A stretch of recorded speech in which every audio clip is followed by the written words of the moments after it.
Hello and welcome to the Build with Baer workshop. My name is Pat Baer. I'm here to build a model kit. I'm finished one, probably finish one, probably start another one, and of course, I'm here to hang out with you. If you're currently a subscriber, you can go to the Bear Cave, the Lego, the site, the moat in the chat. Harold, thank you for hosting. Especially if you are not watching, because there is a thing that you could watch as well. Everybody's got something going on. Maybe you're watching Worlds Collide, the NXT UK battle. Lashbrook is here. Hi, Lashbrook. Maybe you're watching some other sports thing that's happening. I don't know. Maybe you're just out because it's January and it's Saturday night and Big Open World is here. Hello. And you're like, it's Saturday. I got places to be and things to do. I understand that, and I welcome it. I'm hoping we get a few more folks to join us tonight. If not, that's okay. We're just going to hang out here in the old pre-show setup, the old intro zone, as they say. I'm going to change this image. I think I don't know if it will be changed on Monday, but look out for it soon. Because, I don't know. I think I want it's like a snowy background. I think that might be nice. But I want to change up my background. This one's not doing it for me anymore. We got a model kit that is body complete here. You can see this here. Here's the Exia. It's got everything. You know, it's got its back going there, the head, the arms, legs, feet, all that stuff. Its various saber holders, because it's got its beam saber holders that are there. Two there, and then two on the back there, which is cool. I like that. Yeah, so it's a complete. My exciting night is steaming some veggies. I have a wild night going. Indeed, Epic Open World. I read steaming as streaming, and I was like, "You're streaming vegetables?" I mean, sure, you do you.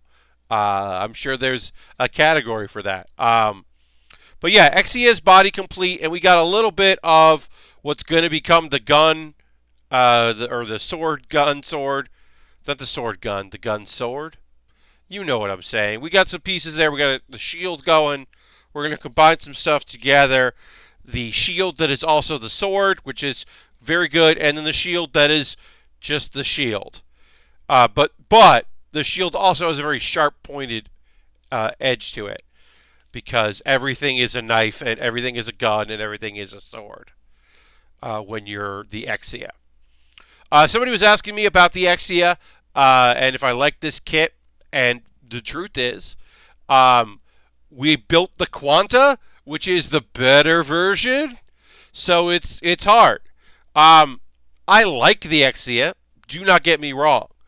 The Exia has points that are really great. I think that the clear plastic and the colored plastic and the sticker layering is really cool. I think that it's a neat kit. I think the use of green is really nice, and the use of blue. But then there's stuff that I'm just like, aesthetics. Like, there's all this blue up here and no blue down here. Like, what? This isn't gold. It's white. There's so much white in the head. There's just stuff that I'm like, this seems like, it just seems odd. There's the Trans Am, because I don't remember why this series Double O has so much like car stuff. I know it was sponsored by a car company. One of the major sponsors for the TV show was the car company. And so the GN Drive, like the Trans Am is a thing, and I don't know. There's stuff about Gundam 00 that's important, okay? Seed was, in some ways, very influential, and in other ways was despised and disliked, right? And 00 is HD, widescreen, natively. Trans Am mode is cool, though. Last week, you're not wrong. Trans Am mode is very cool. That pink is great. The pink color is better in many ways. So that's good. We're going to get to building in just a moment, but I just wanted to see if we can get a few more folks to pop in here before we get going. You know me. So there's stuff I like about it, but Oh, here's the thing. So, hello. Welcome. How you doing? Uh, we're gonna get to building in just a moment or two, but yeah, I just want to wait and see if we get a few more folks coming in. But we're gonna finish up this Exia. So the major thing about Double O is, a lot of shows had 40, 50 episodes, stuff like that, right? In a Gundam series, they just ran, and maybe they took a break, but mostly they just ran. But Double O had seasons. It had 2 seasons. Sponsored by Anime Cars. You thought the cars could not have fan service. Indeed. Well, let's go to the overhead. Let's get to building. But it had 2 seasons, which changed how Gundam ran. Instead of one long thing. It is.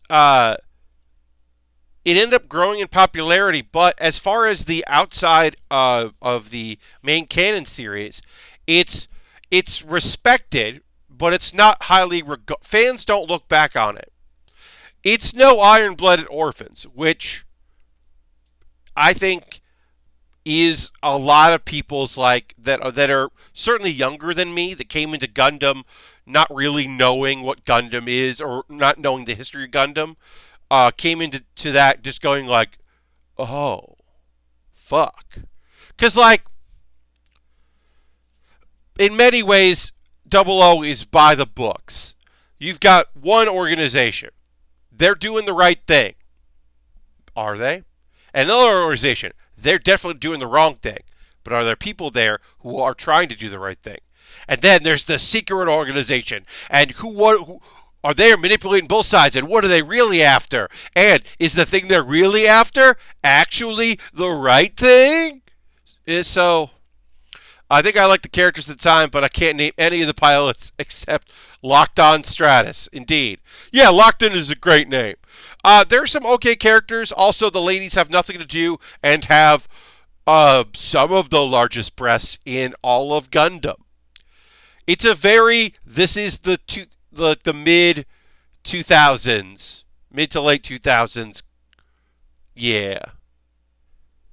It's very of its time. Ladies had way more to do.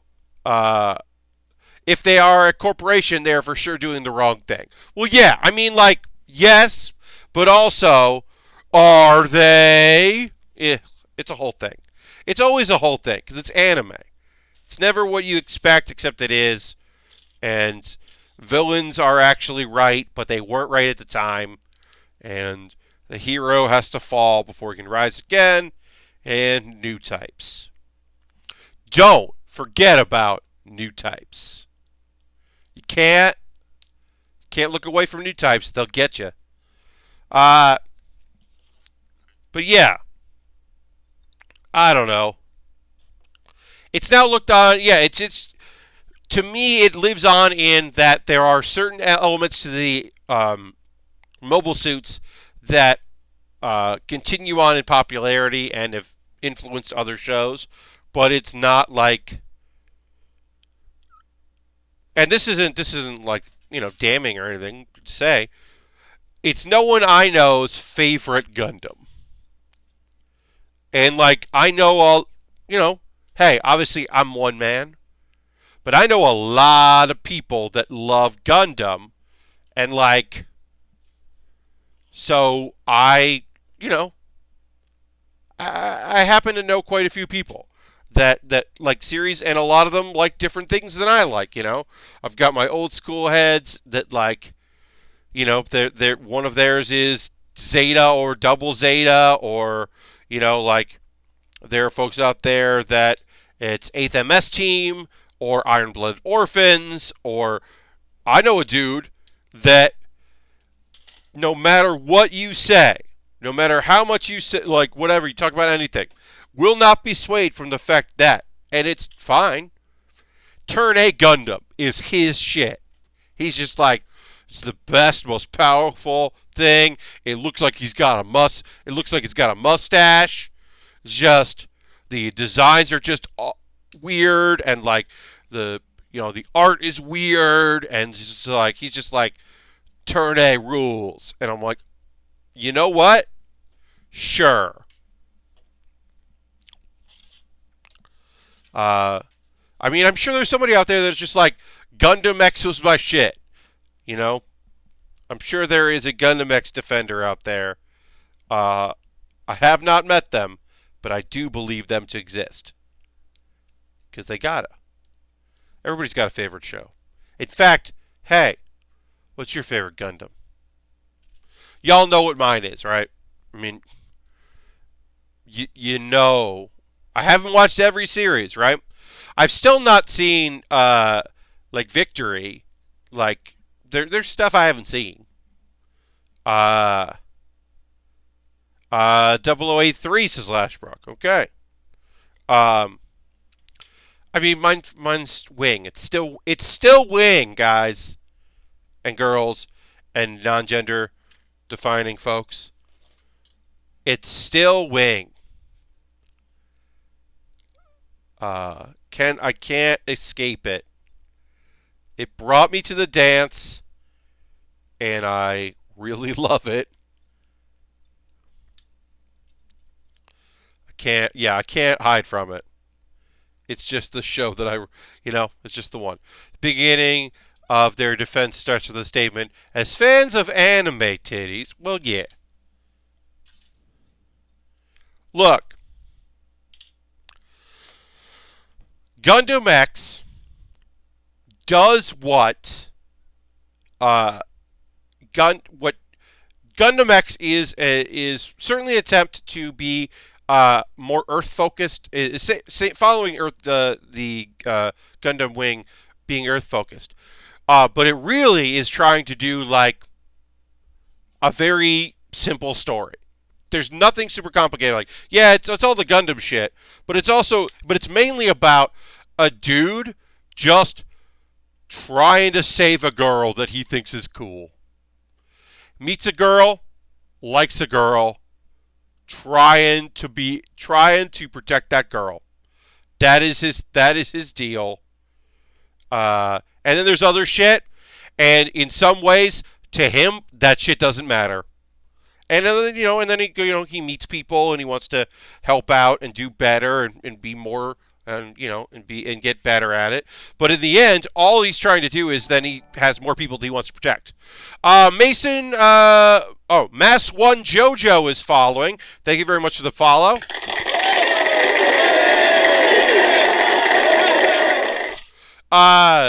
So Chew says, I've built like 6 to 7 Gunpla and so far I've only seen Gundam Origin so far. Jumping into Thunderbolt next. Look, I don't have, we all have a teen, we all have been, there's a teen trying to impress someone we're interested with. Yes, Epic Overworld, certainly. There is something very approachable about like, some shows like Seed. Seed is like, hey, we kind of didn't care about what was happening in the universe until it affected us. And now that it's affected us, we have to figure out what our place is. And that makes sense. Like, that's getting involved in the global thing. Like that's interesting and also, I think, approachable. Like, hey, we probably should have cared about what was going on, but we were living in a bubble. And now that that bubble has burst, it's time to do stuff. And every not every show, but a lot of shows have like their bigger picture, and some are like, well, we got caught up in this war and we don't want to be in this war, but we are, so let's make the most of it. And then some are like, we're going to do whatever it takes to make our dreams come true. Fuck. Fuck. A lot of Gundam shows are, well, it's been a few episodes. Time to feel bad. Not everyone, but a lot of them. Because oofta. Oofta, oofta, oofta.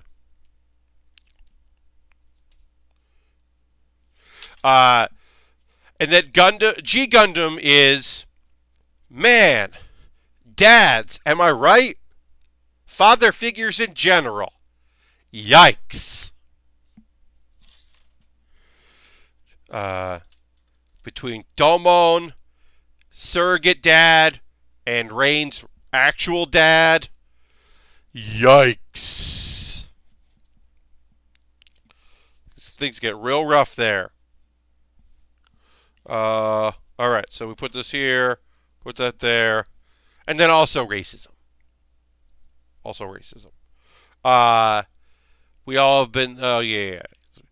G Gundams are crazy, and I wish there were more master grade kits for them. Yes. Anime has many bad dads, it seems. You're not wrong. Yeah, so the G Gundam designs are really interesting. So they are, and I've said this before, they are at the same time incredibly unique compared to the vast spectrum, making them stand out very much. And almost every country's are absolutely bad news and not cool. I have built, the Spiegel. Is it because it's a ninja themed and a shadow themed, and the helmet is kind of German influenced, but not really? So, like, that one kind of gets by. And, of course, the burning, God Gundams, there's nothing there. It's the main Gundam. Even, the Noble Gundam. The Noble Gundam it's tough. Because that's another one that's tough. Because the Noble Gundam, on the one hand, it's a Sailor Scout Gundam. And that's fucking cool. But it also has high heels and a ribbon and a bow. And that's not the best. I think if it didn't have high heels, I would like it a lot more. I think. But it's also, like, kind of cool. That's the thing with that show. Like, oof. Master Asia has a whip. It's also kind of like a ribbon.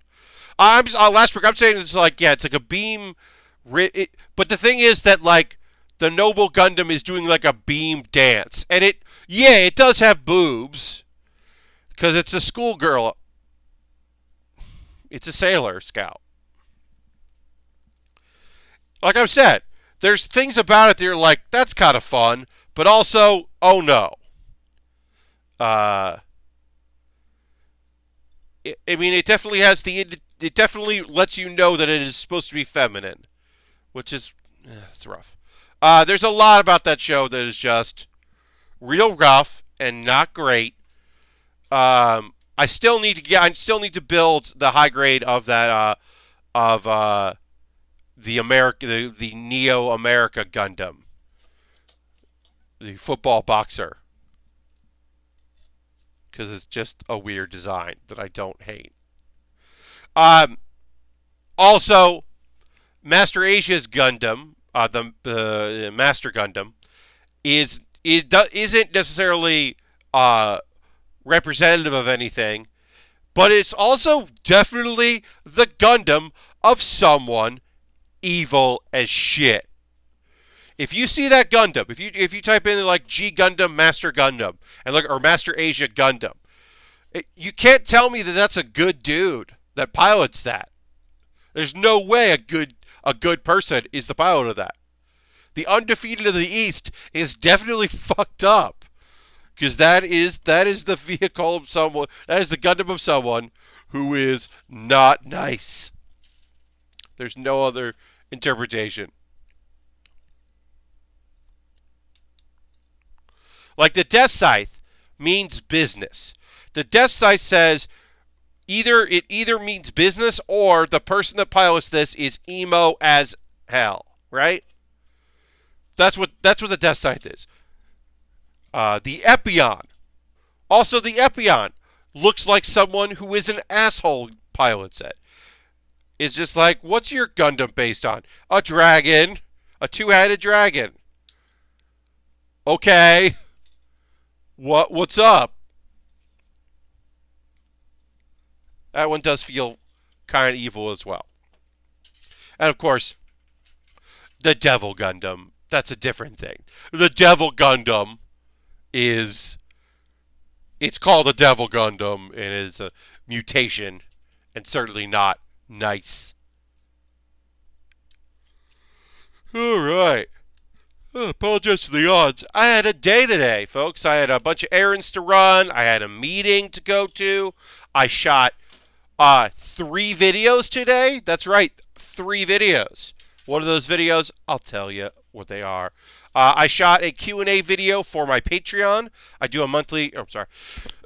I do a monthly Q&A video for the Patreon. So I did that. Shot that. I also shot next Wednesday's Baering the List, and I shot this coming Monday's. Pat Bear's Anime Club. So I had 3 things to film today, and they all worked out good. I definitely had to do 2 of those 3 today. I could have waited on Baering the List and done it like Monday, but I wanted to get it done. So I did that. But yeah, I've had busier days, but it was definitely like running around and getting stuff done. Living that busy life. I had a few things to do. I'm happy I got them done. You know. Okay. So we got the the nice thing about this is, so we're building the long blade, but a lot of these components are also in the short blade. So that's nice. Busy bear. Yeah, I mean, I just had stuff going on. Oh, also, groceries. Had to get those groceries. I was running out of stuff. And I know this is a universal thing. I'm not alone here. You always forget something, right? There's always something you're like, oh, this is the thing I didn't know I needed, or I should have known I needed this. And for me, it was baby spinach, because I've been using baby spinach for my salads lately, and my main meal is often a salad, a big, hearty salad, and I've been using baby spinach lately, and I finished that off today and didn't buy more and goofed. Not super bad, but certainly not great. So I'm gonna go buy that. And here's my solution to running out of lettuce, so I don't have lettuce for tomorrow. I'm gonna buy my dinner when I'm out at work, because I'm gonna be working in a place that has food, and so I will just buy dinner there. So that way I don't go to the grocery store tomorrow. Because what I'd like to do tomorrow, before I go into work, is not leave my apartment. That's the goal, is to get some stuff done that I need to get done around to the apartment and not go anywhere. I finally saw Star Wars. I think going in with low expectations helped me like it more. That said, not a 5-star movie. Yeah, look, I'm never one to say that I think it was awesome. I definitely liked it more than other people. I do think that some of those choices are bad, and I would have probably liked a different version of the movie in some ways. But there's also like a lot of stuff I really liked about it. A lot of character work, a lot of character choices, some there's just like some new characters that came in that I think are very Star Wars and very fun.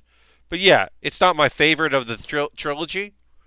But it also, like, I don't know. I think I have pretty low expectations when it comes to Star Wars.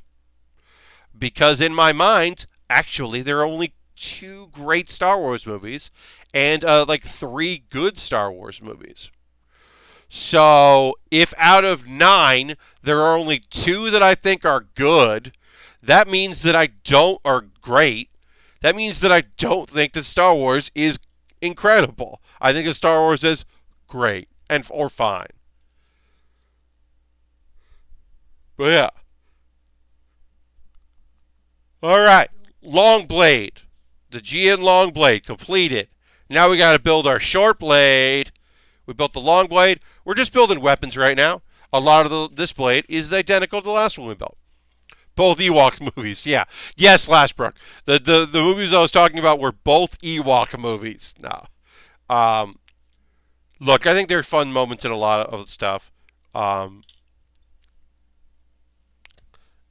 But, like, It's also that thing where like, people really hated some people just didn't love it, but there are people out there that like hated Solo, and like I'm not able to not like that movie. I can't not like it. I think it's like good.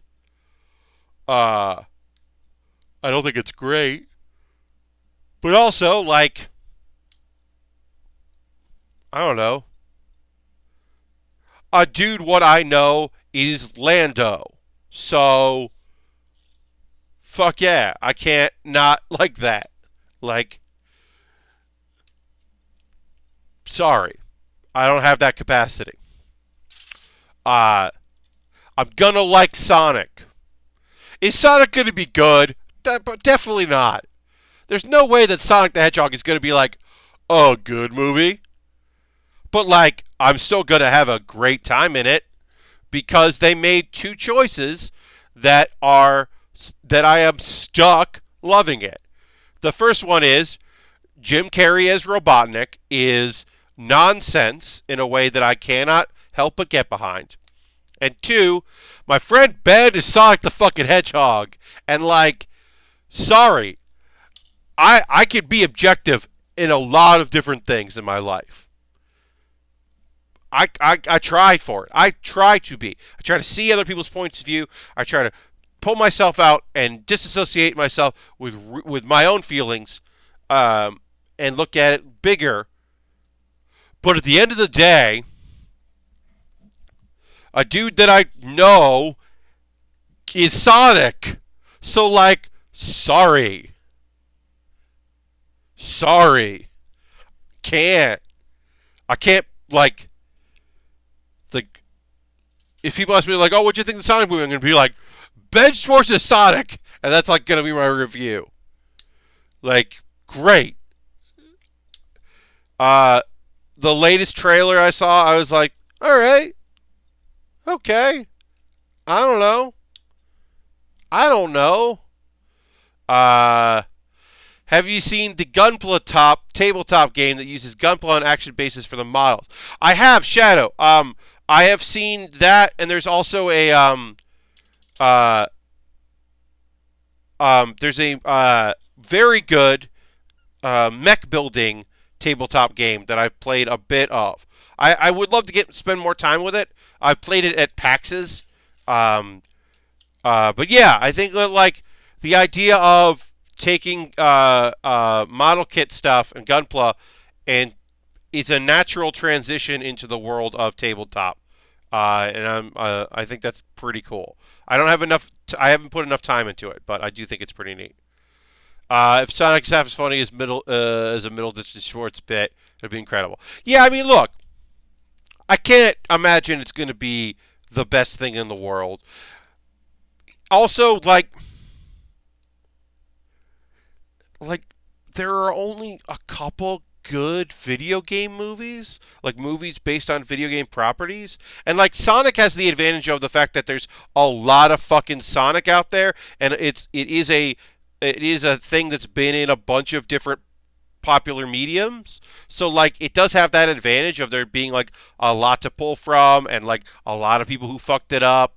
Uh uh but I don't know. Detective Pikachu swings fucking hard. I'll give it that. The wait, what about Detective Pikachu? Which some people may someday want to see it. Maybe they haven't been spoiled. I'm not here to spoil it. A thing fucking happens, and a lot of questions don't really get answered the ways they should. But like that movie tries for a thing, and I think like succeeds. I don't know. I don't have any hate for that movie, but like yeah, it's like the first Mortal Kombat movie isn't one. The first Mortal Kombat movie is a pretty great action movie, and two, it's a pretty great Mortal Kombat movie.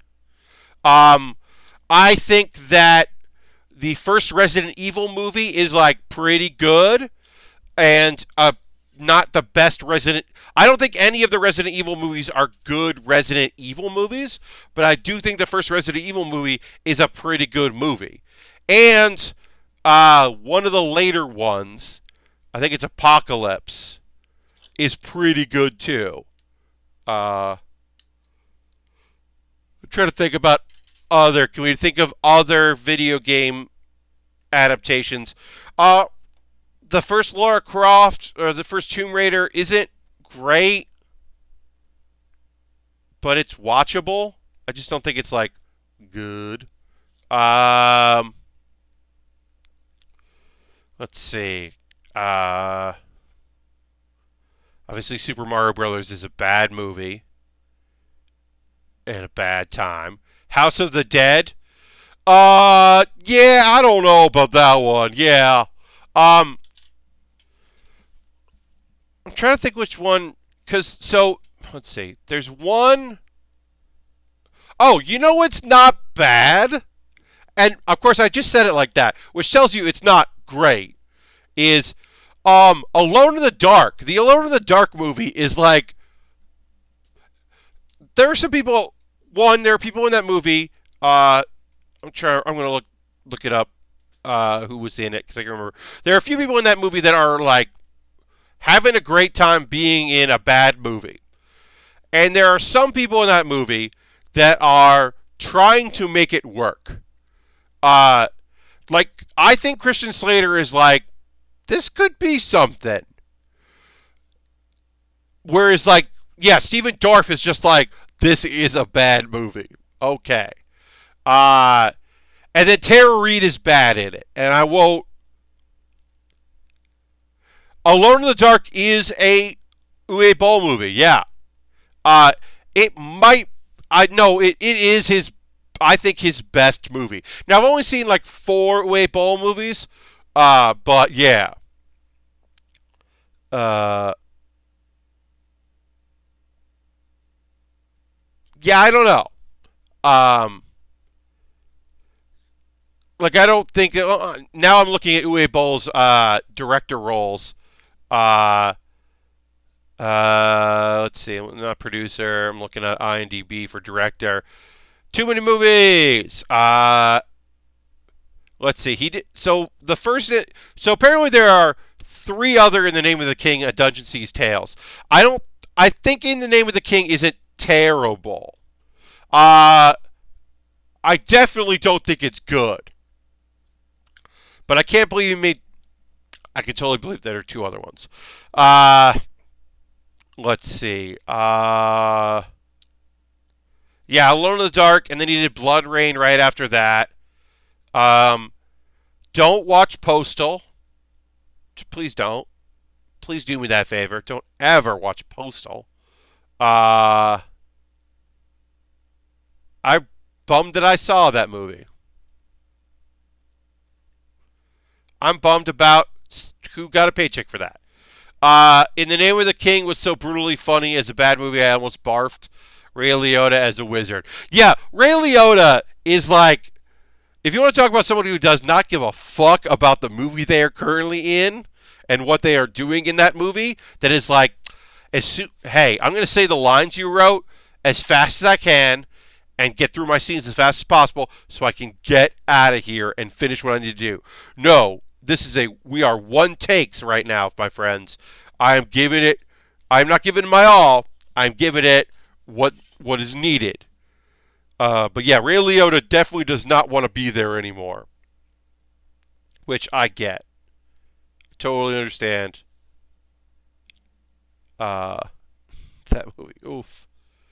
But yeah, people always wonder, like, yeah, what's a good video game movie? And it's like, I don't know.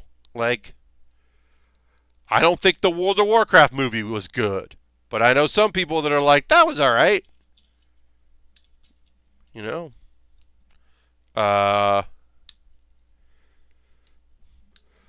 Look, is the Street Fighter movie good? No. Mortal Kombat. Yeah, Mortal Kombat is the one that people say. Like, I think Mortal Kombat is both a good Mortal Kombat movie and a good martial arts action movie. I think it's like got a good blend. It's got good characters. I think you could be like, I know what Mortal Kombat is, but I've never seen that. Epic Open World, as far as I know, they are not making the movie the game. That I have not heard any word of them doing that. The tie-in game is kind of like a lost thing because B-tier studios are gone. So people don't make those things anymore.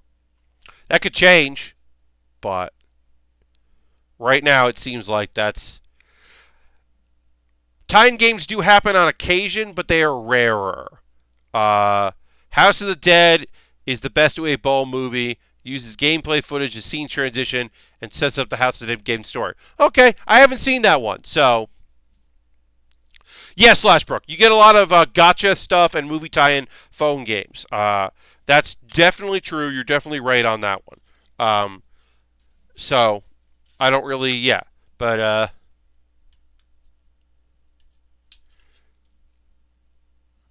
Yeah, phone tie-in stuff makes sense because people are, because people are Googling a thing about, like, information about the thing, and then they're like, oh, there's a game?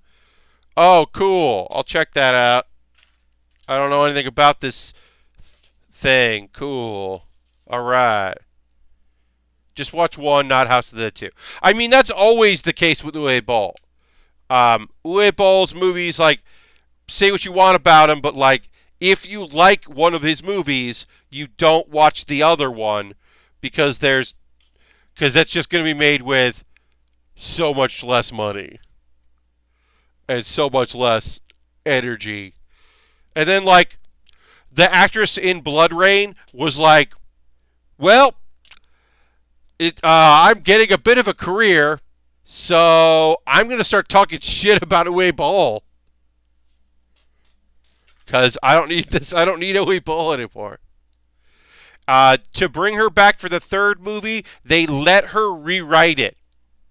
The actress who was in the lead in Blood Rain, whose name escapes me at the moment, but if I remember the story correctly, she got to do rewrites in order to get her to agree to come and do it. Marvel Puzzle Quest usually has tie-in with the latest movie. I'm assuming their other mobile games do as well. That makes sense, Asmo. Also, hi, Asmo. Welcome. Yeah, that makes sense to do the thing that can constantly change.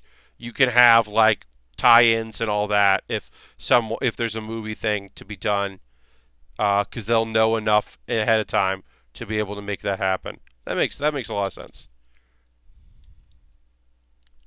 So one of the things I don't like about the Exia is there are a lot of times where these things don't clip in on their own. They need to go in, and then you need to attach another thing, and then they'll stay in place. That's the same case for these back parts here as well. And that's my least favorite part of, like, one of my least favorite things in Gunpla is, like, these pieces here, like, these should snap in, and then you add another layer. But instead, you have to, like, just get it right and then clip it together before anything falls out. Otherwise, it won't work. And I don't like that. I've never liked that in a design. And this definitely has that. And it's frustrating. It does mean you can do this, which is cool because they don't snap together. Just pull out. Just kind of neat. Yeah, I don't mind a good... Look, I'm not above a tie-in. Yeah. You need a game to play during the trailers, right? Trailers. I haven't seen a movie with trailers in a bit, so that'll be interesting to see what's coming out. Oh, that's the other thing. Because I don't watch live television that often, my ads for things are Hulu and Twitch. Because I have YouTube Premium, I don't see ads on YouTube. So I never know when things are coming out unless they are on Hulu or be sponsored, on Hulu, or are like in front of, like, Twitch streams. Marvel Puzzle Quest, a game I should like, but somehow has tried it numerous times. Hate. Yeah, Epic Open World, not everything clicks, This kit looks cool for the anime deficient. I'm assuming it's from a Gundam series. Yes, Asmo. This is the Exia. It is from Gundam 00. You saw earlier in the year. You might remember the Quanta. It was the QANT, but it's called Quanta, which is from the 00 in the movie, right? I think, or the OVA. I'm a little shaky on that. But that was like the same kind of thing. Exia has some great elements to it. I don't love this kit. I've talked about that, but that's okay. I don't have to love it. All right, so we got the shield. We got the many weapons.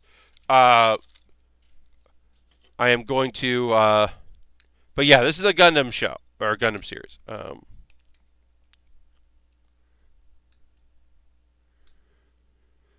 Kit looks cool. But I'm not love.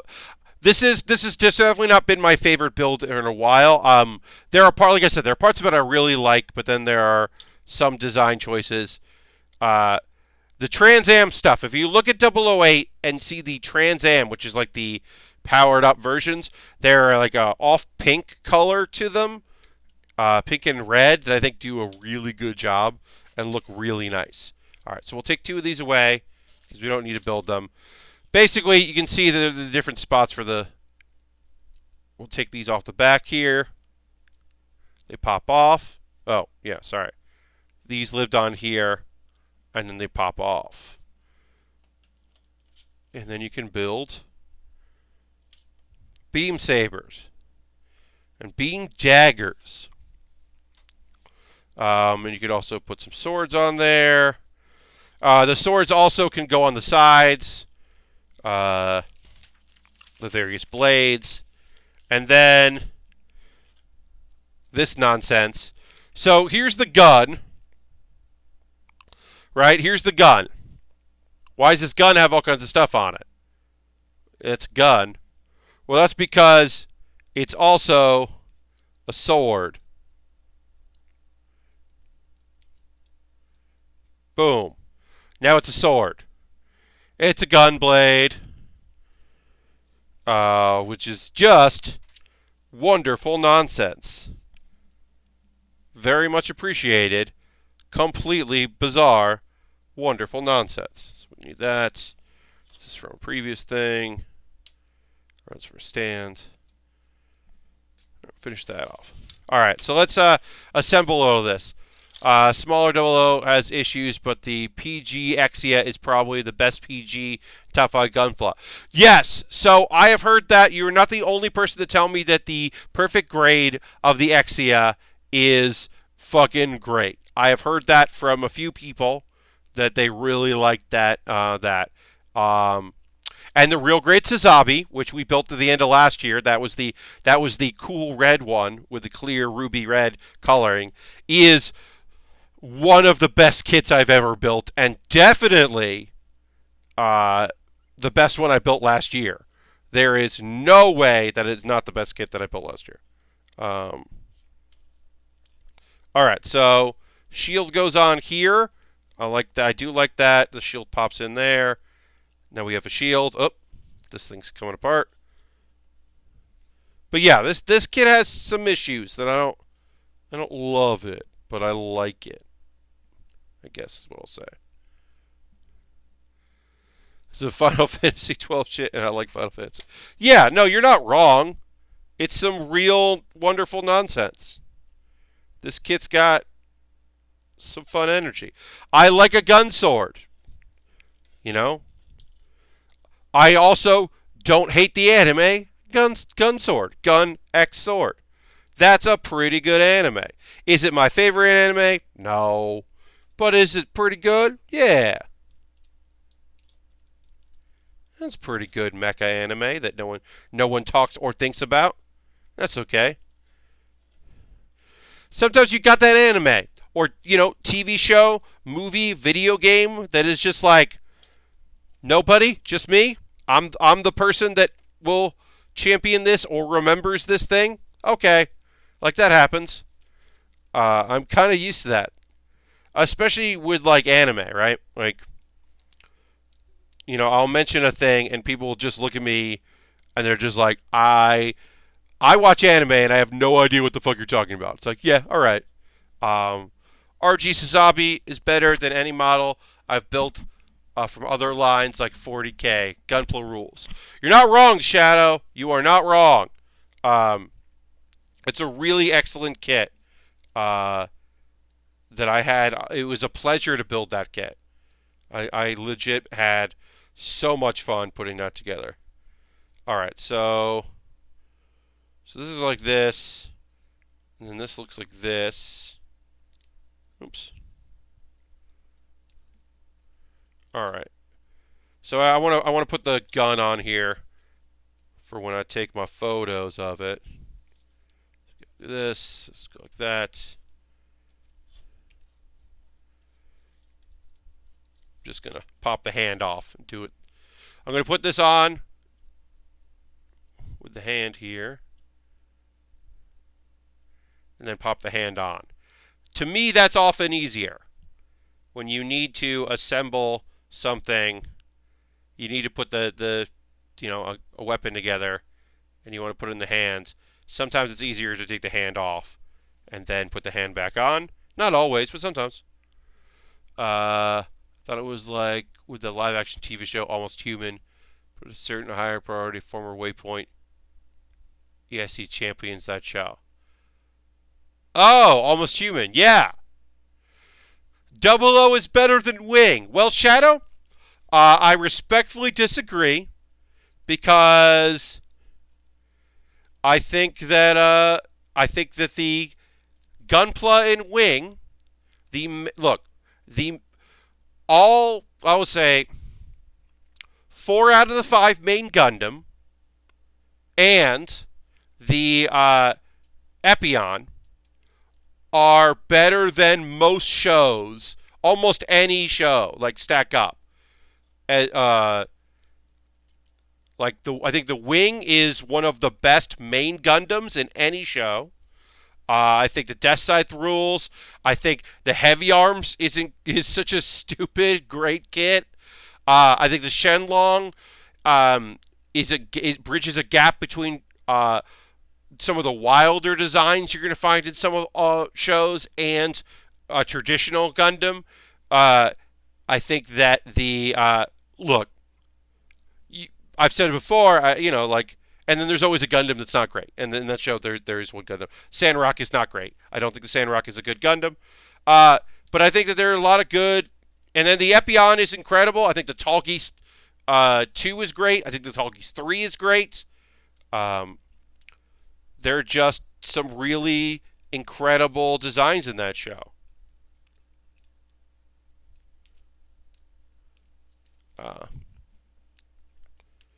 I think Gundam Wing's biggest detriment is the fact that the original director left the project, and it takes a turn. And I think it sticks the landing, but it has some rough episodes that I don't think are great. But, that happens. Creative visions change. People move on from projects. Also, just communication, like, woof. It sure was. Stumptown is filling the Michael Elias cop show-sized hole in my heart. I have not watched any of Stumptown. I should, because it is a Oni property. But Shadow, I would say that it's definitely a streamlined story, which is why I don't remember a lot of it. I think it's just a little more streamlined than I would like from a series. I would have liked it to have taken a few more risks. Indeed, I should watch Stumptown as a proud associate of the company of Oni, and friend of the publisher. I should check that show out. There are no Oni gang signs, so it's just a meek thumbs up. It's just like, no, I know exactly what it is. It's just, hey, because I have met now, proud to say I've met like a dozen employees of Oni, and I would say 90% of them at some point have just been like, hey, because of conventions. Because of conventions. It's only just because of conventions like pull the life out of you. And I get that. All right, I'm gonna take a photo of this. It's a good kit. That's done. This kit is complete. I will post a photo of it at the end of the stream, and it'll be in my Discord. Uh, but yeah, all right. Let's see where we got here. Okay, so we'll get set up for our next kit. I'll talk about it a little bit, and then we'll get set up for it, and then of course I'll take a pause for the cause and explain how you can support the stream if you're so inclined. Lashbrook, thank you very much. I didn't know why Stumptown resonated with me so much. There's a scene the heroine drinking alone, listening to Pearl Jam loudly instead of dealing with her problems. It was like, oh yeah, I get it now. Asmo, that's a great endorsement of that show. Lashbrook, thank you for picking up this kit. In the end, there's some cool shit in this thing. So I do appreciate it. And of course, as always, if you buy something off my wish list, I'm grateful because you bought something off my wish list, and then I get to build it. Although I'll say, I'm going to build something from my backlog next, no matter what, even if more stuff comes in, because this comes from Zeta Gundam. We're building this next. I was going to do that no matter what, but I decided that I was... I forgot to put in... I got to get a photo in here. I decided I was going to put in a new... sorry. I had made the decision that I was going to do a something from my own personal backlog, because I have like a couple kits in there that I'm really anxious to build, and we had a nice run around the holiday where people bought kits, which I'm obviously very grateful for. I'm not trying to say I'm not, but it did mean that there's a couple things I really want to build, and I was like, okay, well, I'll just do that next no matter what. I'll put a poll up for my $10 patrons, and they'll pick one of the things I really want to build, and I'll just do that. I got to get the photo in here I need for this. The Titan. But then Jen Bain bought this for me. Jen Bain of Cards Against Humanity and friendshipping and just generally being the fucking best. So Jen bought this and like, yeah, I'm going to fucking build it. You know, it came off my wish list. I'm going to build it. So, I don't know what I'm going to build next after this. Because the $10 patrons will vote. My hope is Real Great is one of the first really great ones. Great taste. Yeah. One, I liked it because I threw it in my wish list mainly because it's blue. It's just like, this is a good Real Grade. I think that there's stuff that's really cool about this. But also, like, it's got a big weapon. You know I like a big old weapon on there. It's got weapons that feel more like other mobile suits. But, like, also, I just thought it would be a cool kit to build because I'm just getting a little tired of, like, the main Gundam of the show that is mostly white or whatever. I'm just getting a little tired of that. So I thought it would be cool to mix things up. Real grades are a tough thing because they are very intricate, small pieces, obviously. But I think that we will be able to do it. I think this kit lends itself, and it's going to be good. Yeah. And I think, like, let's mix it up now and again. Let's try something we don't normally do on this stream, which in this case is that. But my hope is that the next kit I build, my hope is that my $10 patrons vote for literally just vote for the kit I want to build more than any other kit out there, which is the straight up It's that Barbatos, that Master Grade Barbatos that I have, that I got with holiday money, uh, Christmas gift cards. I combined them all to get that because I just want to fucking build that kit so bad. Oh, I just want to build that kit so bad. We got this thing where the stickers and watermarks or water decals are on the same sheet, which is totally fine. Saves us room there. Um, yeah, this is a real grade. This is the thing where we're going to build the body frame. It's a little bit kind of like the full mechanics thing that we've done with the Iron Blood Orphans line with the no graded, the full mechanics. We're going to build a big framework here, the movable frame, and then we're going to put like armor around it. Which is a fun design.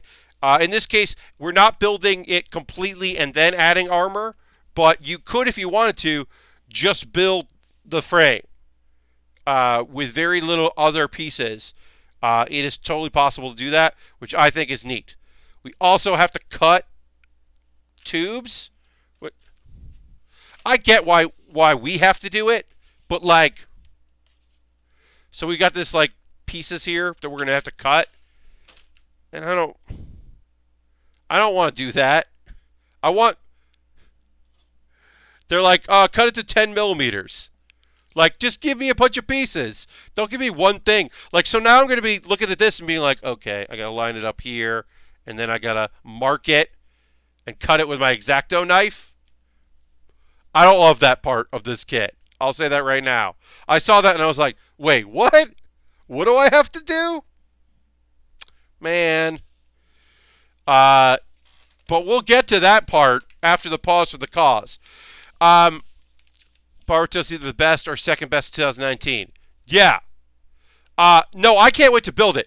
If only because I think it's just an incredible, I love that kit. To have a master grade of it, I'm so excited. I really do love the graded and the Iron Blood Orphans full mechanics. I think those are. I always encourage people who've started doing the 1/100 kits and have done a few high grades that's a good step to take. Do a full blooded if you have any interest in do the Iron Blooded Orphans. Do the full mechanics, I should say. I built the inner frame first for the only RG I've built so far. It's pretty cool since it's a core block system. Yes. Yeah, I think this is going to be a fun build. I'm excited to do it. But right now, we do have to take a pause for the cause. So first and foremost, if you're a subscriber, thank you very much for being a subscriber. Please throw the Lego, the scythe, the cave emote in the chat. Let the people know. That's what you get for $5 or $10 if you want that scythe emote. Thank you very much. I do appreciate it. If you use your Twitch Prime coin, you have to manually renew that. If you would like to use cash money, it just automatically renews. If you get that notification that you renewed, please throw that in there. Let the people know that you have renewed so that we can say thank you. Next Thursday will be the last stream of the month, so I will be giving away a kit to a subscriber. I give away Lego sets and model kits that I built on stream to subscribers once a month. And this one is the God Gundam Master Grade from G Gundam. We talked about G Gundam before. The God Gundam is a beautiful Master Grade. Even if you don't particularly like G Gundam, they did a great job with their main Gundams. The Burning, Shining, God, whatever you want to call it. That's a great kit. So I'm giving that away at the end of the month. I'm going to quickly go through ways you can support the stream if you'd like. As always, you are under no obligation to do anything. Hey, be in here. You're obviously not obligated to even be here. But if you are here, that rules, and I appreciate it very much. Bits and coins, always appreciated. Subscribing is great. If you want to become a patron, if you want to use Patreon instead of using Twitch, you're more than welcome to do that. I just put out a Q&A video that went to my Patreon that everyone, the 1, the 3, the 5, and the $10 tier all get, which is a way to say, hey, thank you so much for doing it. I have donation pages. Anything that I get through Patreon, through Twitch, donations when I'm streaming, they all go to buying kits and equipment. I appreciate it if that's something you like to do. Once again, we are going to get back to building in just a moment or two, but I do like to take a couple minutes to just say, hey, this is what we're doing right now. I have a wish list. This kit was the real grade that I'm about to start was bought off a wish list. Also, the last kit I just built was bought off a wish list. I'll talk about a couple of things from that wish list that seem cool. If you want to buy something from that, I'll build it on a stream. There's a couple Lego sets that are pretty inexpensive on there. There's some high grades. I like putting in high grades because they are relatively inexpensive and awesome. Often have Amazon Prime shipping. It's like a $20 kit that'll take me like a stream and a half to build. But they're also like some of these new high grades just look cool. I don't know, they just look cool. A few different things. The ogre. What am I building that ogre? Good weapons. The Zaku Warrior from Gundam Seed Destiny is on sale. That's a good Zaku. It's just a good Zaku. That's on sale. Just a bunch of stuff. You could buy something off that, and I would build it on stream, and I would thank you for it, and that would be nice. Of course, you don't have to. If you were like, Pat, I don't want to buy anything from Amazon, but I would buy you something for you to build. USA Gundam Store, you could buy a gift card there. It's not the same thing, but you buy a gift card, and you send me a whisper here, or send me a message on, DM on Twitter, because my DMs are open, and then be like, hey, I bought you this gift card, and then I'd buy something from them. That is a way to support the stream if you want to. Discord. I got Discord. I post photos. People who are working on stuff post photos of things they're working on, like Ultron, and just putting up some photos really recently, which is cool, and you can see what other people are working on. If you're like, I put together some furniture, you can put a photo of that up if you want. I 3D printed a thing, like Silver Streak. You can put that up. That's been very cool to see over time. And then I'll just say, so I do a thing called Baering the List every week. It's every Wednesday. I take a topic on Tier Maker, and I run through it and say, like, here are the things about this thing. And this week I did selfies from the rest of the Great Khali, and it's the silliest one I've done. I've only done 3 of them, but it's by far the silliest. So maybe you would like that. I appreciate the retweet, Charlie. Thank you. I'm just looking at Twitter now. Second hour. I'm going to try to do that more. And then, anime. It's the second hour. We are starting our real grade. And that means it's time for me to talk about anime. That's what happens in the second hour, folks. These are the shows that I've watched since the last stream, which was on Thursday. Caveat to that. One of these shows, I've stopped watching. Ooh, no, that is the wrong information. Sorry, folks. Disregard. Nightbot. Nightbot has not been updated. I have to update Nightbot. I'm very sorry. I put the wrong information in. If you're watching this later on YouTube, the correct information will be there. But if you're watching this now, I just gave you the wrong information because Nightbot didn't update what I want to talk about, which is great.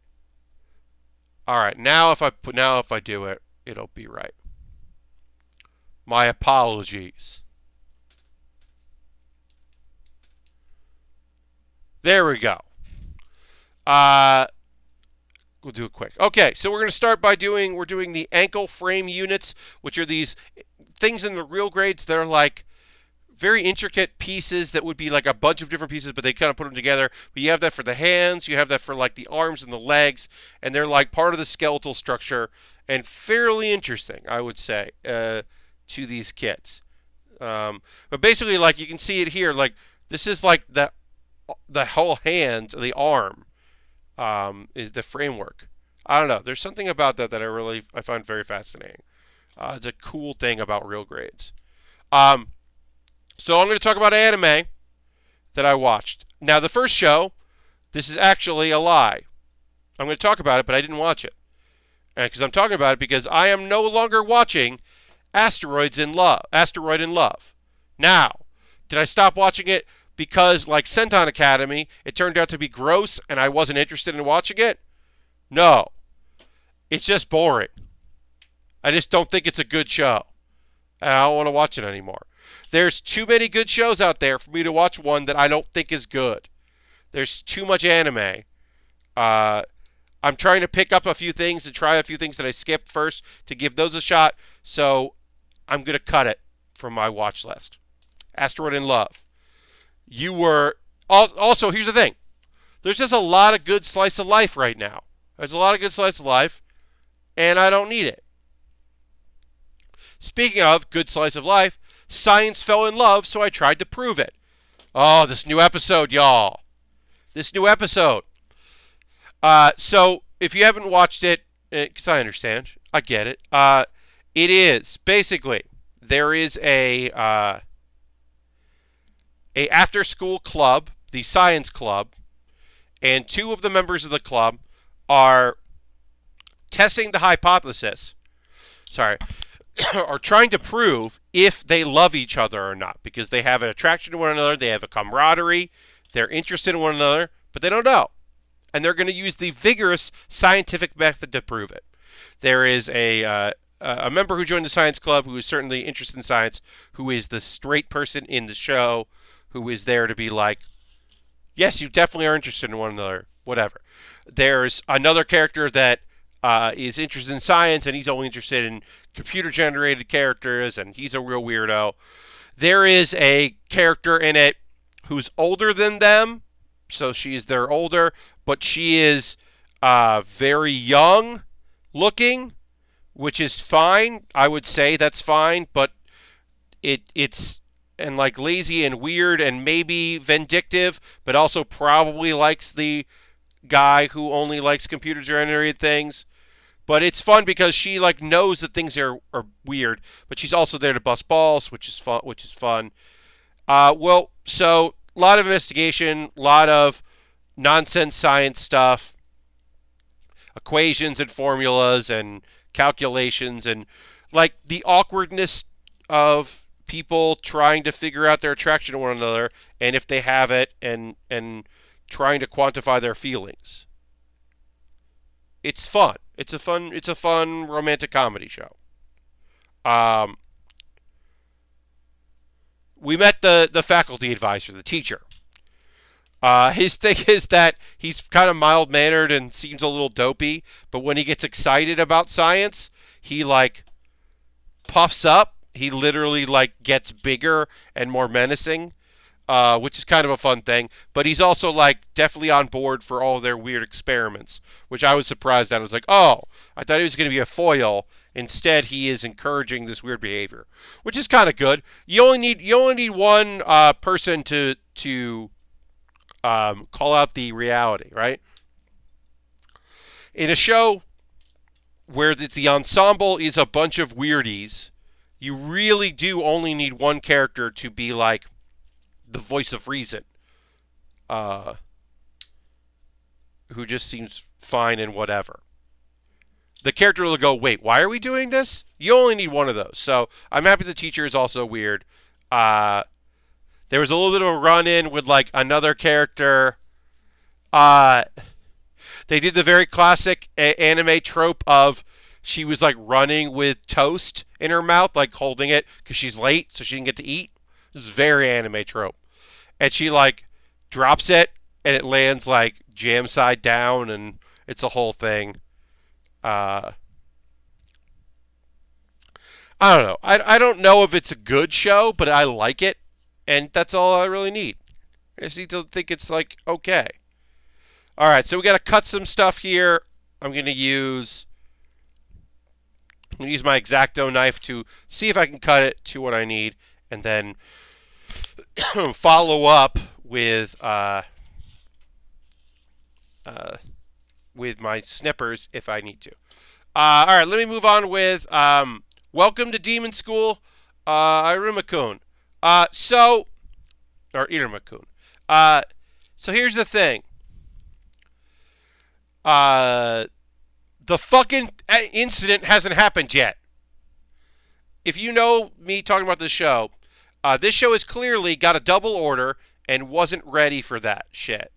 Or the manga, like the guy ran out of jokes or whatever it is. But whatever the case may be, this is a show that is a comedy where then like an incident is going to happen and we'll be leading up to it.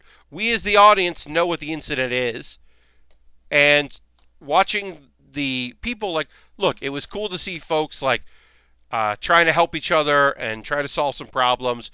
We got a big good friendship moment where his friends are like stepping up to help him and support him, which was cool. Clara once again comes through big time. She rules. There was some good stuff in this episode of Welcome to Demon School. But as I said, it feels like they're really fucking stretching things out over the last couple episodes. And I don't know if that was like intentionally like to build suspense or what, but like if there's going to be a big event, give me the big event. Don't do this like weird thing where they're like not doing anything and instead I'm just waiting around for it to happen. I'm not a big fan of that. So I'm not thrilled about that. It has been mostly a good show, but like I said, I do think it's worth watching. I think Welcome to Demon School is a cool idea of a young boy who is now at a school for demons in the demon realm and has to pretend to be a demon, and he's a good boy. So he's like literally changing the demon world for the better. Also, a part of the show that's like, all right, fine, is there's a legend of the next demon lord, because there have been demon lords, but they said like the next demon lord is going to change everything, and they list like ways that they're going to unite the whatever and do this and do that, and change and unite demonkind. They basically just said like, oh, that's him. He's going to become the new ruler of demons, and his nice human nature is going to change how demons act for the better. Cool. You basically gave him a destiny and let us know what that destiny is. Okay. Overall, I do think it's a good show. I just don't think it's a great show. And I am just waiting. I think the next episode, it looks like we're going to have a confrontation between characters. And look, should I want that? Because our good boy is going to get his heart broken when he realizes that his senpai in the club was using him. Yeah, I'm going to feel bad about it. But I also want it to happen so we can get over it. All right, so I got this plastic, I got the pieces here, various tubes. We're just making tubes. I don't know why we're making tubes. When we're making tubes. And then we got to go connect them here.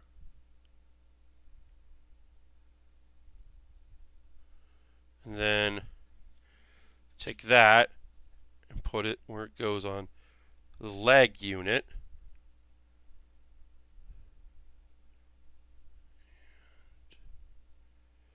Okay. Got 2 dots to stick out like that. Okay, I'll get in here. Show what I'm doing. And then My Hero Academia is the next show I'll talk about.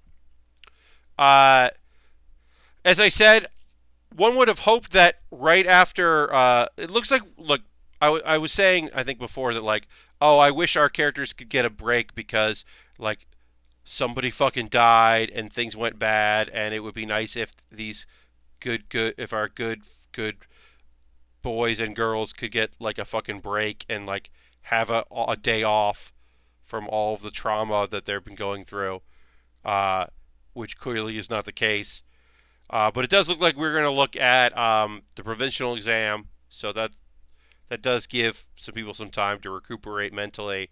But yeah, some shit went down, and our heroes are definitely like, look, we got to think about this, like high school kids that just went on a mission fighting powered up villains and the Yakuza, one of the remaining elements of the Yakuza, and like somebody died.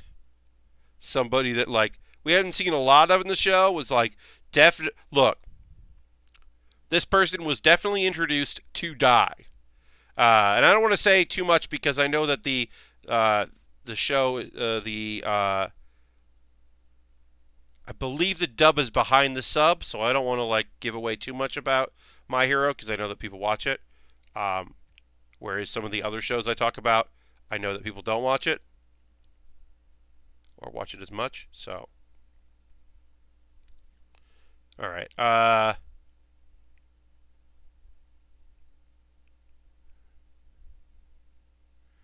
Oh, this is where it goes. Okay. All right, so it goes like that. All right, that's how it goes. Now I can. I was having trouble figuring out where on this kit this piece went, so now I know. Now I can take this bent thing here. But yeah, it was still like we're going to see some stuff. There's a new so here's one thing we'll talk about because I don't know as far as the manga goes. There's a new opening and closing theme for the second half of season 4 of My Hero Academia that features Jiro, Earjack, a lot. She is in a lot of this thing. And one thing is like it's kind of like school festival themed, like the opening video.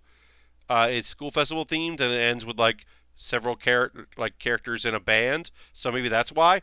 But I was like, oh, is Jiro going to become a more important character instead of just like a fun minor character?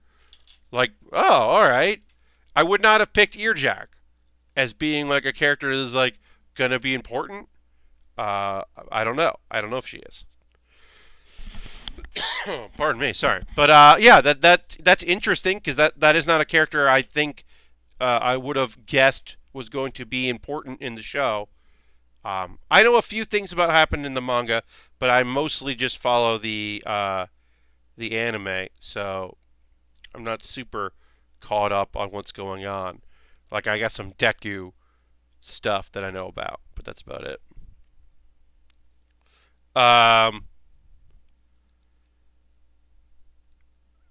Is there anything else going on? I watched it today. Is there anything else in the show that I was like, yeah? And I don't think so. I don't think there was anything else that I was like, ooh, I'm going to talk about that when I get on the stream.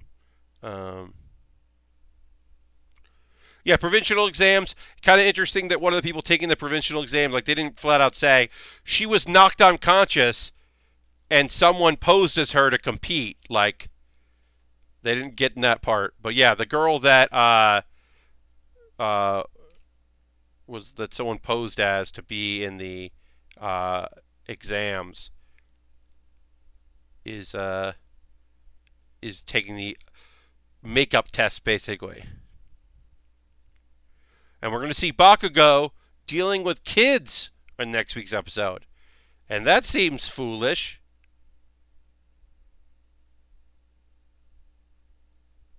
But yeah. All right. So we got our rubber pieces or wire with a tube on there done. I could probably be cleaner with my cuts. I probably should be cleaner with my cuts. I'll try to do better on the next pieces that I have to cut, which is the part of the leg here, or lower in the leg. So I will try to be cleaner with those cuts. All right. Let's move along. More pieces to do. And then the last anime show that I watched today, that I didn't watch the first episode, and then I got caught up, and I am enjoying. So I do want to talk about it. Is because I do think it's cool. If you want to be cleaner, the God Hand is as good as hype. Yes, of course. Yes, you're totally right. I am using a cheap pair of snipper clips that I got because my good ones, which were definitely not God Hand, but were a good pair, broke from 2 years of, what started as 2 hours a week and is now 6 hours a week of use. Finally, just snapped after just so much use. that I have now. But yeah, I am now using should say these clippers, which were good. But yeah, I was using an X-Acto knife to cut this stuff because I am measuring against the booklet there because it tells me the length that they want me to cut.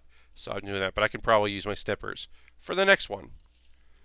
But this is like fabric, so it's not going to be super clean, but I can make it a little cleaner. All right, 36. Oh yeah, so in Spectre, our dude wasn't in this show. I mean, he was in flashback. So we find out that we knew that our guy who ate Yoni, he ate of mermaid and one other yokai that has not been disclosed. He is he had a girlfriend. He had a fiance, I should say. And in the first episode, we find out that that she was with him when a Kappa appeared, and she was kind of freaked out by that because, oh shit, Kappa are real. But she was more freaked out because because the Kappa was scared of her fiance and was like really freaked out. And then so she realized like, oh, I'm dating a dude that monsters are scared of. That's not good. And so that, soured the relationship. Well, she's a cop. We didn't know that she was a cop. And she is aware that this stuff is real. And so she shows, so we see her, doing her cop thing, making, and there's some sort of specter that is appearing that is causing deaths. And she might be the spirit of a dead pop idol. We don't know. But yes, that she interacts with our main heroine in the show, who is a source of wisdom for various demons and yokai and all that. So that was kind of cool. They interacted and then they figured out who each other was. That was pretty neat. Overall, it was an okay episode. It wasn't my favorite of the series. Like I said, it was a little weird that like the dude was not in the show. What with him being a main character. But they're setting up. I didn't suspect that the sorry. I didn't suspect that the main character former fiance was going to be an important character in the show. So for her to be in there and to find out she's a cop, which goes a little bit with the whole inspector element of it. It's like, okay, I guess that can work. Here's the thing I said. This will not be the last time I say it. The only part of the show that I'm like, this is weird. Why would this happen? Is so our main girl, she, the whole thing is that she lost her eye and a leg in a source for knowledge, lots of knowledge, and the ability to communicate with yokai and monsters and all these other things, right? So she's got all these abilities, or she's got all this knowledge, and she can interact with things, and she can even touch other ones that normal folks can't touch and interact with, right? She's got this whole thing going. It's a whole thing. Why does she look young? And they don't really get into it, but she's like 17 and looks like she's like 12. And it's awkward when she expresses interest in dating the main dude, or in this particular episode talks about a couple other things. You're like, yeah, but you look young. I know you're not, but you look young. And why? Because there are other people who have powers like yours or similar that don't have that. And I don't know what's going on with that, but it is a part where I'm like, oh, well, there's the thing where if people ask me about the show, I have to be like, look, it's cool, but this one part's weird. And do not get it twisted. That part is weird. It's still kind of a decent show. I would recommend it. It's not my favorite show of the season, but then again, there aren't a lot of great shows this season. This is one of the worst seasons in quite some time, I would say. Uh, as far as anime seasons go. Um, Now, are there good shows this season? Yes, there definitely are. Um, there are a few good ones, but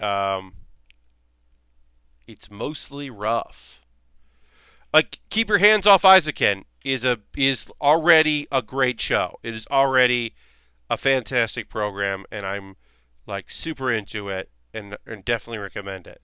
But it's one of the only ones that I would unequivocally recommend. Uh, I think Boofery is good. The last episode wasn't necessarily great. It was okay, but it wasn't like great. But I think like it's a cool show. I like the premise a lot. I just think that last episode wasn't solid, but it's building, so I'll give it a little slack. Let's see what Black Clover is good this season. I think Orphan is interesting, even if you might not think it's great. I think you think it's interesting. So there's like shows that I like that are happening right now, but it's also rough because one of the shows I was most interested in, I don't get to watch because it is not available on any streaming platform or on anyway. There's no way for me to watch Dorohedoro. Um, there's just no legal way for me to do it because the assumption is that it's coming out on Netflix. That's the assumption right now. Right now, we are working under the assumption that it's going to come out on Netflix because Netflix in Japan licensed it for streaming, and it's not on any other platform. So people are assuming that once it's over, it'll show up on Netflix. But, and of course they don't have to if they don't want to. But Netflix hasn't said, "Oh yeah, that's coming to our stream." Uh,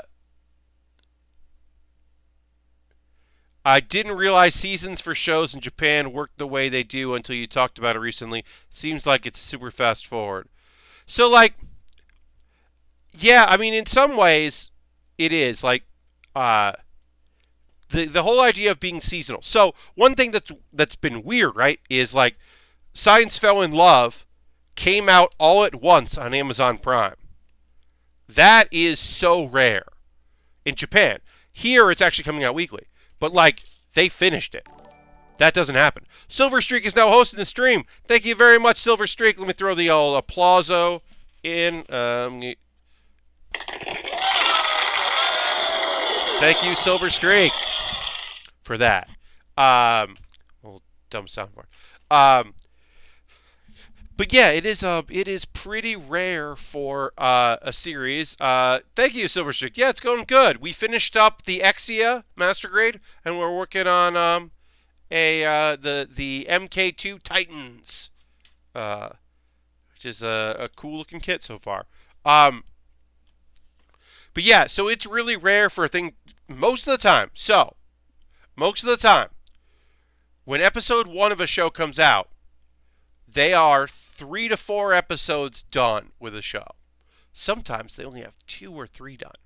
They have the character design done. They have, because they are pulling for a manga. They have done a lot of the work as far as figuring out like the source material stuff and adapting it, right? But as the show is airing, they are still working on it, which is that's how it works. Like they don't finish a season. Now OVAs or no OADs, original animation stuff that like isn't based on like a manga, which is definitely rare, but happens. Original creations, they might be farther ahead, but yeah, which is why you get like, oh, this show took a week off because they ran out of time and they need more time to build, so they're going to take a week off here or there. Uh, um, Fire Force had to like take like 2 different weeks off, so they aired their 23rd and 24th episodes like back to back in the same hour-long block just to finish up. Um, there was another show. Last season also, because just to finish up before the new one starts, uh, there was a show that had taken 2 breaks. Oh, it was so weird. So a show took breaks, and so one of the things they did was, knowing they were going to need to take a break, is they created like a best of for the first like 5 episodes, but then they didn't need to air it, so they aired it later. But it was only the first 5 episode recap, but they'd had 8 episodes, so it wasn't like it was totally out of nowhere and complete nonsense and didn't work at all. Like they totally misjudged. They were expecting to take a week off, and then they had to like take a week off way earlier than that because of production delays. So it ended up being like a real huge error for them when they took another week off later. So they ended up airing. This was Cautious Hero, and they're like episode 11 or episode 12, whatever. The second to last one aired, and then 2 days later, the last episode aired. And it really hurt the ratings because people didn't tune in for the last episode. They had to re-air it, or they had to like stream it on their service or something. Some TV channel streamed it because they were like, "Shit, people didn't know about this." Yeah, it's there's some real weirdness to it, and you end up with stuff like, some episodes of Dragon Ball Super are better on the Blu-ray because they ran out of time, and some of the animation in the fight scenes look bad because they ran out of time. And then the later episodes, or then later when it appears in the Blu-ray, those scenes look better because they just found the time in prepping them to like finish the stuff they needed to do, which is wild. And then there's the whole separate, outside of Japan, the new badness on our side is the simuldub.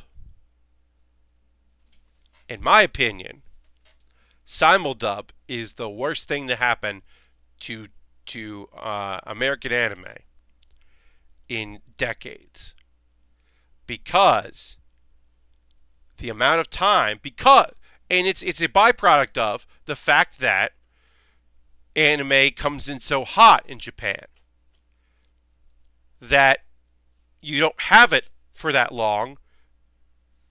Like it's done. Like maybe you get scripts at a time, maybe not. Or you'll get incomplete stuff, or you get some stuff done. But so one thing that we found out is the voice actor in the U.S. for one of the voice actors in the U.S. dropped out because he couldn't keep up with the weekly schedule of doing his voiceover work because he had to yell so much and be so loud as the character. That he was like, I can't do this. I could do this if you had a couple months and we just did it now and again, but I can't be consistent with it, which I thought was fascinating. Like, yeah, this is the very nature of just like the go element of it. He was like, yeah, I don't have the ability to do that. I can't keep up. Feel like I can't get too upset at the animators for the low quality episodes because the pace is so grueling. Yeah, Ultron, I'm not mad, right? I mean, look, I'll say this. Sometimes the computer generated stuff they throw into fights looks bad. Like the Ari Forza stuff. I mean, one, I don't think that anime is that great, but two, the fight stuff is particularly bad because the CG that they add in doesn't look like it's in the same world as the digital art. It's very like strikingly bad. There are a few shows that sometimes, like even My Hero, which had some incredible fight scenes recently, there are a few times where I was like, ooh, that's gonna look better later. Oh boy. But for the most part, I think that I give them a lot of credit for even getting any of it done, considering how grueling the time is to get in, like how what little time they have, the schedules they keep. Yeah, I have nothing but respect for folks that work hard to do that kind of stuff because it can't be easy. But at the same time, it's still sometimes very glaring when it's like, oh yeah, they ran out of time to do this stuff. Um, I remember people were really mad because there was an episode of Black Clover, which is an ongoing. So ongoings have down episodes. The episodes where there's not a lot of action, where there's not a lot of animation happening. And that's to make up budget and also give future episodes more time to get their big showcase fight scenes done, right? So in Black Clover, they like took a week off and put up like a filler thing that was like a lot of their like bonus material, and people got very mad about that. And it's just like, and then the very next episode had these. Now I understand why they were mad because the next episode had these incredible fight scenes, and they didn't, they wanted to see their fights, but those fight scenes ended up being pretty damn incredible, and I think in large part because they had an extra week to get them done.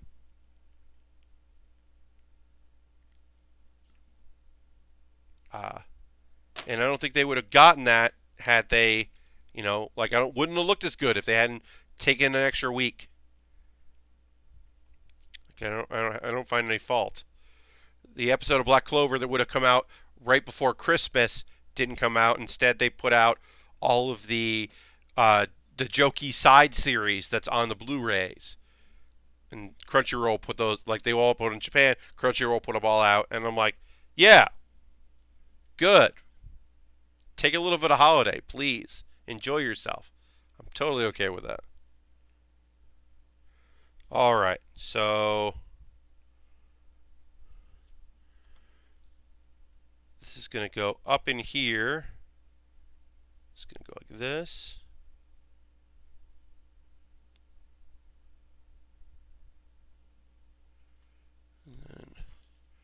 So I've got the tubes again here. And then these tubes are going to go into this top part here and down. I will say this. I would love it if people could take more time and take more breaks than have like shortcuts or like the second episode of the second season of One Punch Man, which looks bad. I mean, the first episode doesn't look great, but the second episode is just looks bad. They eventually get in a better rhythm, and like things look better, but for the most part, there's just so much of that first chunk of that season that just oof. When you were talking about the clip show for that one anime, I was reminded of the number of Golden Girls episodes with just clip shows. There were a lot. Yeah, Ultron. So sometimes those are the bottle episode. The bottle episode is, the bottle episode is referred to like a one location episode or an episode that is clip shows. It refers to I Dream of Jeannie, where sometimes they would just get sucked into the bottle and then reminisce about things. And it was a way to, generally, those aren't a way to give more time to do other things, which happens in anime. Generally, those are because they ran out of money, which also happens in the anime. Generally, those are, oh God, we're out of money. We don't have the money to do this thing. We need to figure something else out. Let's Blanche, y'all remember that one time? Yeah. So they're bottle episodes. They're freezer episodes. Sometimes you get locked in a freezer and you have to reminisce about old times.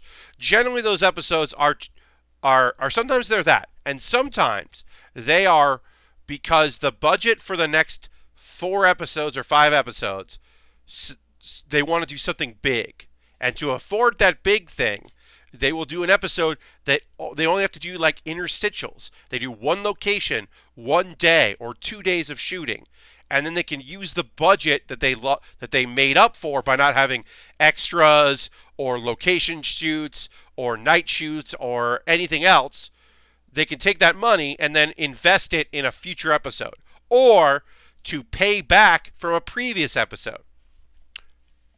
Let's say that like there's an episode of Golden Girls that takes place in like a courthouse, and the week that they're shooting, they're all ready to shoot. They lose access to that soundstage, and they have to go to a real courthouse. And suddenly their budget like ballooned, and people were like, well, we can't.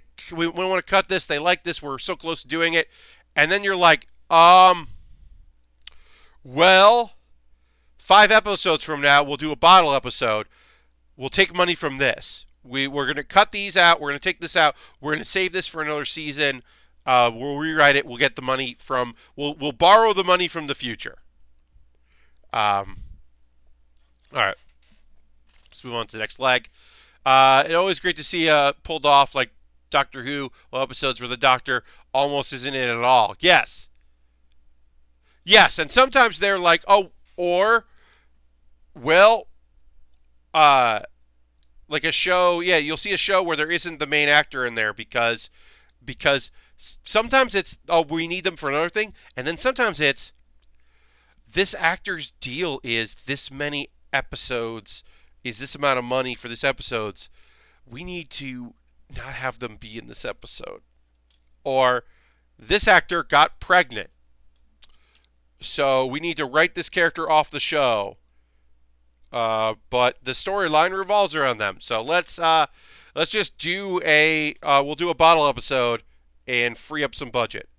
So usually you'll see that like right before or right after or around the time of something that costs a lot of money. Like, there's an episode of Brady Bunch that is a bottle episode, and then the next week they go to Hawaii for like a 3-episode arc. Well, that bottle episode helped pay for Hawaii because otherwise they wouldn't have been able to go. But somebody found the budget somewhere to make that happen, and now we get that. It doesn't always happen, but it is often that those things happen. Because sometimes they're just like, a season will have one less episode. There's an anime called what's it called? Problem Children Are Coming from Another World. They solved their budget problems by only doing 10 episodes. Generally, an anime is 12 or 13 for the first series or season. They were like, we're going to spend a lot more money on our action, and because it's a lot of action, and just do 10 episodes. And then to be fair, it shouldn't have been 10. It should have been like 6, because the second story is rushed and not great. Probably because they only had 10 episodes to tell all the stories they want to tell. And they're fairly okay, like isekai. It's a group isekai, so I give it a lot more credit. But yeah, I mean, that's commonplace. Sometimes you're just like, well, we want to do this thing. We need to find the money to do it. I think like, I can't remember who told me, but so when you think of Brooklyn Nine-Nine cold opens, one of the most recent classic cold opens is the dudes singing I Want It That Way, and the police lineup of I Want It That Way. That one killed in the room, apparently. Did really well, killed in the room, and people were like, this is a location, we told you cold opens need to be in the precinct, we can't find it, and people were bummed out, and the cast was bummed out, and everybody was like, this is such a good idea, I'm so bummed we can't do it, we'll do it next season, we'll figure it out. And then somebody just goes, like an EP just goes like, hey, can we find the money to do this? Can we like do something or whatever? And then they're like, yep, we can. They found the money to do it because people were just like, this is so good. We need to be able to do this bit. And it is an incredible cold open. Uh, but it wasn't in the budget, but they found the funds to get it done. Because like you're because there was some big action scene like a couple of episodes ago, and especially towards the end of a season, sometimes you're just like, well, we need to simplify this stuff because there are 9 locations in this episode, and we cannot afford to do 9 locations.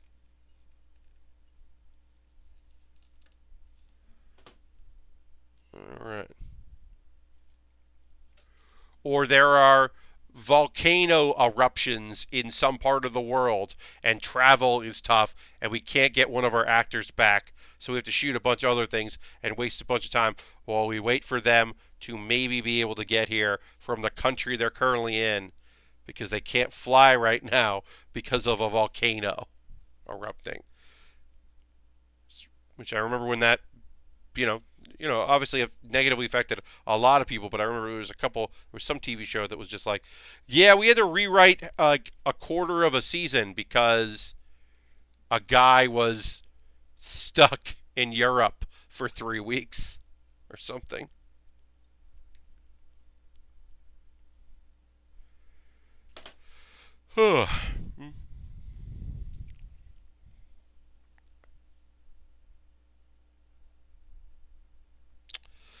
This isn't a good anecdote because I can't remember what story it was, which show it was, but there was something that we were talking about how like they made a character got pregnant and they made it. Oh, it was talking about how like Kira on Deep Space Nine was pregnant, and the actual actress was pregnant, and they like made it part of the story and part of the show. She became like a surrogate mother, and they like made it part of the show and made it like part of the thing that was happening, and how like cool that was, and how other shows wouldn't try to do that. And the thing I always said was like, well, there's a reason why they don't do that, and it's because, and this is obviously like, I'm not like, ha ha ha when I talk about this, but like, it is a real thing that happened. Is that uh,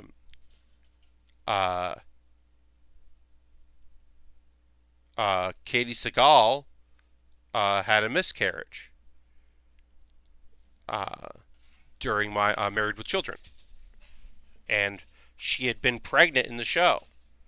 They made Peggy Bundy pregnant because she was pregnant.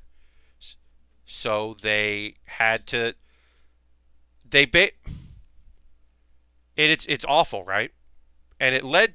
One of the most interesting things in the show was they clearly did not want to continue telling the story of Peggy Bundy being pregnant because of this event. They didn't want to tell the story anymore. So that's why it's part of a dream sequence. Uh, it was all a dream. That part of the season became a dream. And including all of the idea that Bud was like a rapper and he started wearing like they basically decided, well, if that was part of the dream, a bunch of other stuff didn't happen either, and we'll just do it like that. So that's why it was all a dream. There was a whole dream thing that happened in the show. It's because they clearly like did not want her to have to deal. They didn't want. They didn't want to like do an episode where Peggy gave birth and then had a kid, and then years later she became pregnant again, and they took her off the show. They had her visiting her folks in the old country, and they shot her from the head up and didn't show that she was pregnant because they didn't like that wasn't going to be a character in the show. That wasn't going to be Peggy. That was going to be Katie Seagal. Uh,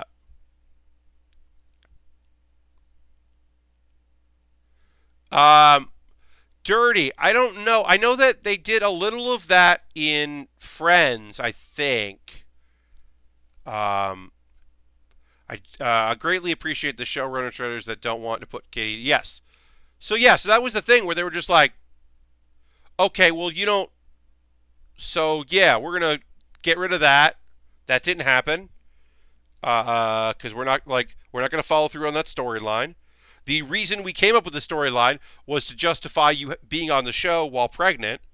And then yeah, when she got pregnant again, they were just like, okay, well, let's write that out of the show, and we will deal with that later. Yeah, and then she was just on vacation. She went to go visit uh, her family. But yeah, I know Dirty. It's happened a couple times. Also, hi Dirty, where they have just shot people because the character it didn't make sense for the character to be pregnant, or the actor didn't want to do it, or they just didn't think it was going to work in the future, so they just didn't bother with it. Uh, but yeah, um, I just always remember that just being like, oh wow, that's incredibly difficult. What a thing to have to deal with on a show. All right, I'm going to try to get these components done here, so I can finish this up and finish up the stream. I'm going to try to get these legs connected. I did miss a sticker on both legs, so I'm going to do that, but I'll do that off stream. I didn't notice until now that I was supposed to be putting stickers on this thing. Of course, I did this right the first time, so now I'm like, what did I do wrong here? Alright, so it goes like this.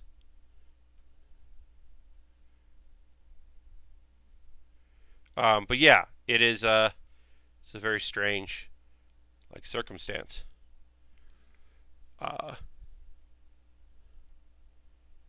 That you don't get prepared for. You don't get prepared for the idea that you might have to completely rewrite. Because that's also the thing of like when people get pregnant on shows, they're like, some folks have, or like, obviously a lot of shows flew by the seat of their pants, right? Like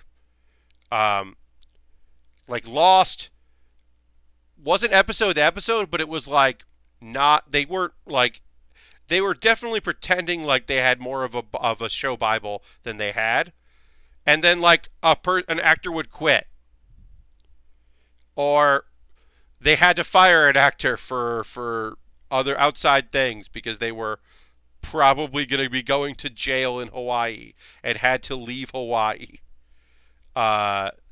Various nonsense things happen, and then they're suddenly like, oh, well, now we have to rewrite our weird epic thing and figure it out. Because they're like, this is now a problem that we have to deal with. We weren't prepared for that.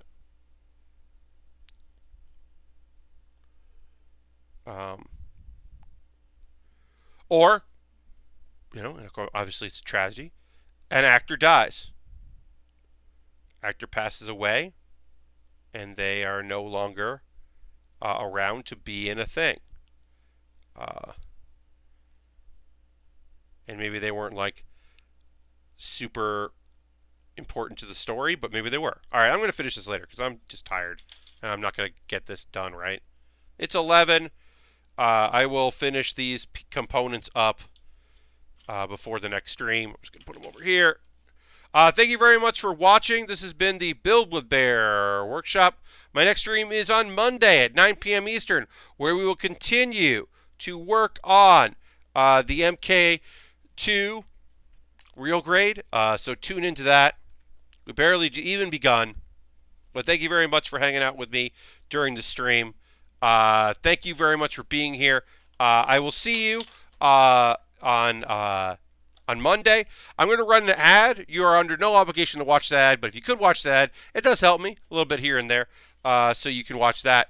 And thanks so much for being here, and I'll see you next time. Bye-bye. Goodbye.